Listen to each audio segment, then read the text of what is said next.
Movie start होती है और हम विग नाम के एक आदमी को देखते हैं जो अपनी साइकिल से पहाड़ों पर घूमकर वापस घर जा रहा था। विग जब अपने घर पहुंचता है तो उसकी वाइफ मलिंडा सीढ़ियों पर बैठकर उसे देख रही होती है। विग मलिंडा से पूछता है कि क्या हुआ, तो मलिंडा उससे बोलती है कि कुछ नहीं। इसके बाद कहानी फ्लैशबैक में जाती है। यहाँ हम देखते हैं कि विग और मलिंडा की एक बेटी भी है। आज विग और मलिंडा पार्टी में जा रहे थे, इसलिए विग ने अपनी बेटी का ख्याल रखने के लिए एक बेबी सिटर को बुलाया था। दूसरी तरफ मलिंडा को समझ में नहीं आ रहा था कि पार्टी में क्या पहनना चाहिए, तो विग उसकी ड्रेस चुनने में मदद करता है। इसके बाद वो पार्टी में पहुंच जाते हैं और वहां आते ही मलिंडा जोल नाम के लड़के से फ्लर्ट करना शुरू कर देती है। फिर मलिंडा जोल को वहीं पर किस करने लगती है और उन्हें ये सब करते हुए विग खिड़की से देख रहा होता है। तभी विग के पास उसकी दोस्त आती है और उसे बोलती है कि तुम्हारी वाइफ का उस लड़के के साथ अफेयर चल रहा है, इसलिए तुम्हें अपनी वाइफ से बात करनी चाहिए। पर विग उससे कहता है कि वो उसकी लाइफ है और मैं उससे कुछ नहीं कहना चाहता। इसके कुछ देर बाद जोल वहाँ पर अकेला होता है। तभी विग उसके पास आता है और उससे बातें करने लगता है। फिर जोल विग से कहता है कि तुम्हें मेरी और तुम्हारी वाइफ की फ्रेंडशिप से कोई परेशानी नहीं है, जो कि बहुत अच्छी बात है। इस पर विग उससे कहता है कि इस टाउन में मार्टिन नाम का एक आदमी रहता था जो मेरी वाइफ के बहुत करीब था, पर वो 2 महीने पहले इस टाउन से गायब हो गया। अब ये सुनते ही जोल उससे कहता है कि तुम क्या कहना चाहते हो? क्या तुमने उस आदमी को मार दिया? और क्या तुम मुझे धमकी दे रहे हो? जोल बोलता है कि मुझे तुम्हारी बातों पर विश्वास नहीं है, लेकिन उसे विग कहता है कि अगर तुम्हें विश्वास नहीं करना तो मत करो। अभी ये सुनकर जोल थोड़ा डर जाता है और वो उस पार्टी से जाने लगता है। मलिंडा उसे जाते हुए देख लेती है, पर जोल डरा हुआ था, इसलिए वो उसकी बात नहीं सुनता और वहाँ से चला जाता है। फिर घर जाते समय मलिंडा विग से पूछती है कि तुमने जोल से बात की थी, पर विग उसे कोई जवाब नहीं देता। फिर अगले दिन विग अपनी बेटी को स्कूल छोड़ने के लिए जाता है तो उसे वहाँ उसकी दोस्त मिलती है। वो उसे बोलती है कि तुमने मर्डर भी कर दिया और मुझे बताया भी नहीं। जब विग ने जोल को रात में ये बात बोली थी, वो अब बात पूरे टाउन में फैल चुकी थी। अब विग हंसने लगता है और बोलता है कि मैं तो सिर्फ मजाक कर रहा था। फिर जब विग अपने घर वापस जाता है तो मलिंडा को भी वो बात पता चल जाती है और वो विग से गुस्सा करने लगती है। मलिंडा विग से बोलती है कि जोल मेरा दोस्त था और मैं उससे बहुत मिस करती हूँ, इसलिए तुम्हें उससे सॉरी कहना होगा। इसके बाद शाम को विग जोल को डिनर पर बुलाता है और उसे ड्रिंक देता है। वहाँ पर विग की बेटी भी होती है जो उससे पूछती है कि मॉम उस लड़के से इतना अच्छा बिहेव क्यों करती है। दरअसल उसकी बेटी भी जोल को बिल्कुल भी पसंद नहीं करती थी। इसके बाद जब सभी डिनर करते हैं तो जोल विग का बनाया खाना नहीं खाता क्योंकि जोल को उस खाने से एलर्जी थी। विग फिर से उसके लिए दूसरा खाना बनाता है और मलिंडा भी वही खाना खाती है। डिनर के बाद विग अपनी बेटी के कमरे में जाता है और उसे कहानी सुनाता है और कहानी सुनाने के बाद विग वापस नीचे आ जाता है तो वो देखता है कि मलिंडा और जोल साथ में एंजॉय कर रहे थे। काम खत्म होने के बाद मलिंडा विग से बोलती है कि मैं ड्रिंक लेने जा रही हूँ, तो तुम जोल से थोड़े देर तक बात करो। फिर वहाँ जोल उससे कहता है कि तुम सॉरी नहीं कहना चाहते, जिस पर विग उससे कहता है कि मैं सॉरी क्यों कहूँ और मैंने सच में मार्टिन का हथौड़े से मारकर मर्डर किया था। अब जोल फिर से डर जाता है और वहाँ से भाग जाता है। फिर अगले दिन हम विग और मलिंडा को एक पार्टी में देखते हैं। वहाँ विग को उसका दोस्त लियोन मिलता है। वो एक बुक राइटर था। वो विग से पूछता है कि तुम क्या करते हो, जिस पर विग उसे बताता है कि मैं मिलिट्री में इस्तेमाल होने वाले ड्रोन के चिप बनाता हूँ। अब ये सुनकर लियोन उसे कहता है कि तुम्हारे ड्रोन से तो लोगों की जान जाती है, पर विग उससे कहता है कि ऐसा नहीं है, हम इसका फूड डिलीवरी के लिए इस्तेमाल कर सकते हैं। इसके बाद सभी वहाँ पर डांस कर रहे थे तो विग लियोन की वाइफ के साथ डांस करने लगता है। विग ये सिर्फ अपनी वाइफ को जेलस फील कराने के लिए कर रहा था। फिर घर आते वक्त मलिंडा विग से पूछती है कि क्या तुम्हें वो लड़की अच्छी लगी। वो विग से कहती है कि अगर तुमने मुझे चीट किया तो मैं तुम्हें जान से मार दूंगी। फिर अगली सुबह वो दोनों अपनी बेटी का गेम देखने जाते हैं। तब विक को एक कॉल आता है और उसको बताया जाता है कि मलिंडा ने $3000 के चेक को कैश कराने की रिक्वेस्ट डाली है। अब ये चेक जिस आदमी के नाम पर था उसके बारे में पता लगाने पर विक को पता चलता है कि उस आदमी का नाम रिकी है और वो पियानो बजाता है। वहीं मलिंडा का रिकी के साथ अफेयर शुरू हो गया था, जिस वजह से वो रोज़ घर में देर से आती थी। फिर अगले दिन विक अपने दोस्त के साथ रिकी को देखने जाता है और वो वहाँ अपने दोस्त को रिकी और मलिंडा के अफेयर के बारे में बता देता है।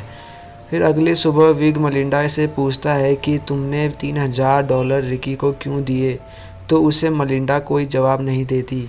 इसके बाद विक उससे पूछता है कि तुम रात भर कहाँ थी, तो मलिंडा उससे बताती है कि मैं रिकी के साथ थी, हम रात भर एंजॉय कर रहे थे। इस पर विक उससे कहता है कि हमारी एक बेटी भी है, पर मलिंडा उससे कहती है कि यह तुम्हारी चॉइस थी। ये बोलकर वो वहाँ से चले जाती है। अब ऐसे कई दिन बीत जाते हैं और हम देखते हैं कि एक पार्टी में सभी लोग एंजॉय कर रहे थे। वहाँ पर रिकी भी था और मलिंडा उसे पियानो बजाने के लिए कहती है और ये सब देखकर विक को बहुत बुरा लगता है। फिर मिलिंडा विक को रिक से मिलाती है। उसके बाद रात को विक मिलिंडा को ढूंढता है पर उसे वो कहीं नहीं मिलती।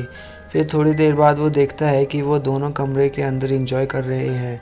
अब ये सब देखने के बाद विक बाहर आकर एक जगह पर बैठ जाता है। थोड़ी देर बाद रिक और मलिंडा भी वहाँ आ जाते हैं।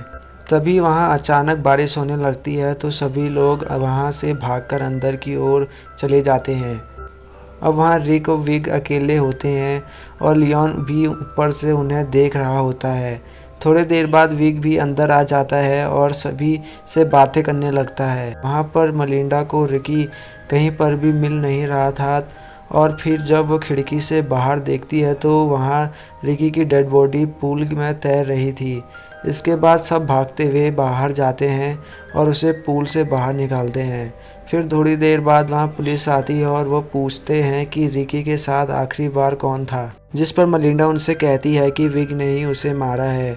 कुछ देर बाद पुलिस विक के पास आती है और उनसे कहते हैं कि तुम्हारी वाइफ और रिकी का अफेयर चल रहा था, क्या तुम्हें इस बारे में पता था? विक कहता है कि मुझे पता है, पर मुझे इससे कुछ फ़र्क नहीं पड़ता। फिर पुलिस उनसे पूछती है कि तुमने रिकी का मर्डर किया है, जिस पर विक उससे कहता है कि नहीं। फिर अगले दिन साइकिलिंग के दौरान एक कार को विक नोटिस करता है जो उसका पीछा कर रही थी। इसके बाद जब विक अपनी बेटी को स्कूल छोड़ने जाता है तभी उसे जैकी मिलती है और उसे बताती है कि मेरा हस्बैंड और तुम्हारी वाइफ मिलने लगे हैं, उन्हें यह शक है कि तुमने ही मर्डर किया है। इस पर विक उससे कहता है कि तुम अपने हस्बैंड के साथ मेरे घर आना, मैं उनसे इस बारे में बात करूंगा। इसके बाद जैकी और लियोन उसके घर डिनर करने आते हैं और डिनर करने के बाद विक लियोन से कहता है कि प्लीज़ तुम किसी को मत बताना कि मैंने ही रिकी का मर्डर किया है। अगले दिन सड़क पर जाते हुए विक उसी गाड़ी को देखता है जो उसका कुछ दिन पहले पीछा कर रही थी और जब विक उस कार के ओनर को ढूंढता है तो वह उस आदमी को देखता है जो मलिंडा के साथ बैठा हुआ था। फिर विक मलिंडा के पास जाकर बैठ जाता है और वो पूछता है कि यह आदमी कौन है। मलिंडा उस आदमी को थेरेपिस्ट बताकर विक से मिलाती है। फिर कुछ दिन बाद विक मलिंडा को एक और लड़के के साथ देखता है जिसका नाम निक होता है और वो बहुत ज़्यादा अमीर होता है। अब वो दोनों जहाँ पर भी जाते विक उनका पीछा करने लगता है। फिर एक रात जब मिलिंडा निक से फ़ोन में बात कर रही थी तो विक उनकी बातें सुन रहा था। उनकी बातों से विक को पता चलता है कि मिलिंडा निक के साथ ब्राज़ील जाने वाली है, साथ ही वो अपनी बेटी को भी ले जाने वाली है और वो हमेशा निक के साथ ही वहीं रहेगी। फिर मिलिंडा निक को अपने घर बुलाती है और वहाँ पर कुछ देर बातें करते। कुछ दिनों बाद विक निक से मिलता है और उससे बोलता है कि मिलिंडा तुम्हें कॉल करने की कोशिश कर रही है और हम तुम्हें एक जगह दिखाना चाहते हैं। अब निक विक की गाड़ी में बैठकर जाने लगता है। विक बहुत तेज़ी से गाड़ी चला रहा था जिससे निक डरने लगता है और मिलिंडा को कॉल करने की कोशिश करता है, पर वो जंगलों के बीच में थे जिस वजह से उनके फ़ोन में सिग्नल नहीं आ रहा था। फिर विक एक जगह पर गाड़ी रोकता है और एक पत्थर उठाकर निक पर मारता है। उसके बाद उसे वो पहाड़ से नीचे गिरा देता है जिससे निक की वहीं पर मौत हो जाती है। वहीं पास में एक झरना था जिसमें वो निक को डुबा देता है। इसके बाद वह घर आता है और मलिंडा विग से कहती है कि कल हम सब साथ में पिकनिक जाएंगे।